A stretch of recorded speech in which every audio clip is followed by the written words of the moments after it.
quiet on set, please. It's Monday morning and it's already a shit show. So what is a short sale and what is the process? You're awesome. You're awesome. Thank you. You're the storm. I only thought women could be the storm. No, you're the storm. I'm the storm. Fuck it, I'm the storm. What is a short sale and what is the process? Let's talk about it. What is a short sale?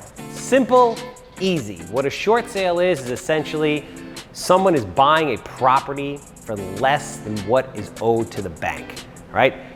This is constant throughout New York, New Jersey have the longest litigation probably in the country. So short sales are very prevalent because it takes on average between 7 to 10 years, I've been told, to foreclose on a property. I've seen houses short saled. People haven't paid as much as 19 years. There was recently some crazy Newsday article about some gentleman who was living in a foreclosed house for like 23 years or something insane like that. So New York and New Jersey, very, very tough for that reason. Banks are usually willing to do short sales because otherwise they were going to bleed out for many, many, many years. So banks are willing to take less than what's owed. They write the rest off. The house changes hands, the world goes on. I think a lot of people just really get confused with the short sale process. You hear things like, oh, they're terrible, I don't want to get involved with them. They're actually very easy to do. There's a little bit of paperwork that's involved, yes, but they're actually very easy to do if you are familiar with the process, which is what I'm going to do now. To make a long story short, the only difference between a short sale transaction and a traditional real estate transaction is you are getting the bank's blessing on the short sale as well as the number. Steve in our office over there, Captain Permit, recently worked with Aaron Bates and Rebecca Cohen to purchase his first property on Long Island that him and his family are now living in, and that was indeed a short sale. So how did that work? The realtor comes in and realizes that, let's paint a picture, somebody owes $800,000 on a house that's worth $550,000. The realtor lists that property like any other listing and puts it out on the market. Does open houses, things of that nature. People come, they make offers on the property. The best offer then gets submitted to the bank. But simultaneously while that's going on, there's a short sale packet that is put together. So each bank or each servicer has their own packet. So they'll ask for certain financials, they'll ask for a hardship affidavit, a letter that says, why can't I pay, things like that. They want to get a full financial picture to understand why this person is unable to pay their mortgage or why there is a hardship, meaning why is there so much money owed versus what is the house worth, okay?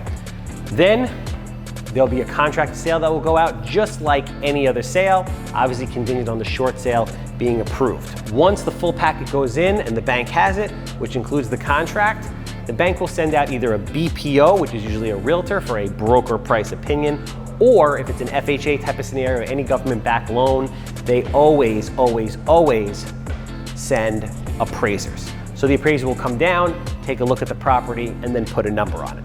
So let's say that particular property, they owe $800, it's worth $550, the contract is for $550. The appraiser or BPO comes back at $550, great. We're good to go. We get a short sale approval letter. You move to close. You buy the house just like any other transaction. However, again, the seller is not getting any money because they owe way more than what the house is worth. Let's say that the value comes back at $575 or $600 or $650. Well, then you can go into negotiations and you can have what's known as a value dispute, where you provide certain documents like your own comps, like damage reports, things of that nature. You could try to explain to the bank, hey, listen, this property's been marketed, people have bid on it, this is what the market is saying it's worth. I understand your appraiser or BPO agent thinks it's worth this, but this is why it's worth $550 and this is why, okay? And ultimately the bank can come back and counter and you can work out a number that's in the middle, or the bank can come back and accept your number and then you can close, or the bank, and there's certain banks that do this because there's certain banks who actually purchase non-performing notes because they really want to, or investors I should say, not banks, who want to actually take over the properties. They want to acquire, they want to foreclose.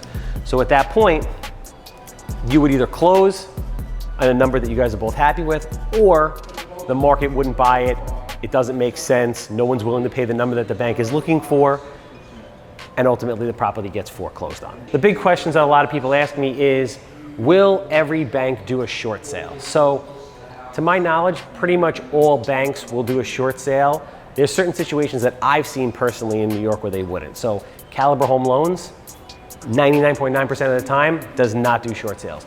There's certain federally backed loans where if you're delinquent past a certain point, they will not allow the short sale to commence, or if there's been multiple short sale attempts and the bank just feels like the seller is just wasting their time, then they won't. But most of the time, like 95, 98% of the time, most banks are willing to do short sales. And again, they're very popular in places like New York and New Jersey, not as much in other states because you can foreclose much, much faster.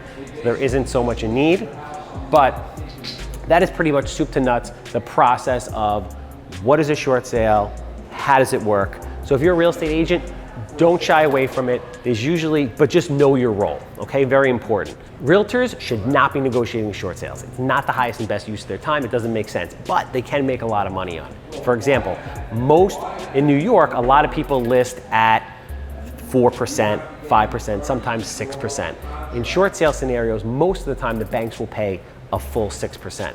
So if you happen to be the listing agent on a short sale, you're keeping 4%, you're putting out 2%. It's a really, really, really good payday for you if you're able to do something like that. But you should not be sitting there collecting docs, doing this, doing that. There are great, great, great attorneys out there and negotiators, usually attorneys that specialize in this. They get paid on the HUD, which means they get paid by the bank, and they go through the process and do it for you. Now, it does take some time. That's another question I get often. How long does a short sale take?